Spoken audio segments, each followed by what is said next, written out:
Hello and welcome to a new video. In this video I'm gonna explain you how to use Messenger by Facebook. If you use Facebook with your phone, the chat won't be included on the app or browser. You can download the Messenger on your App Store or log into Facebook and click on chat button to download it. Log into the Messenger with your Facebook data. The app will ask you if you want to continue with your Facebook profile or create a separate profile to use it. Click as you wish. On the first page will be all your chats and conversations.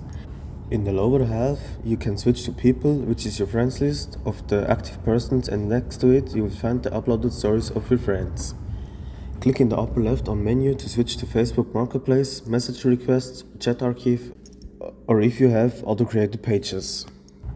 On Message Request, you will find messages of people who contacted you but aren't in your friends list yet. Also, you will find the group chats of groups you got added to. Most likely, those groups are spams, which Facebook didn't detect as such. Some will be automatically found in the spam folder. Have fun on Messenger, thanks for watching and see you in the next video.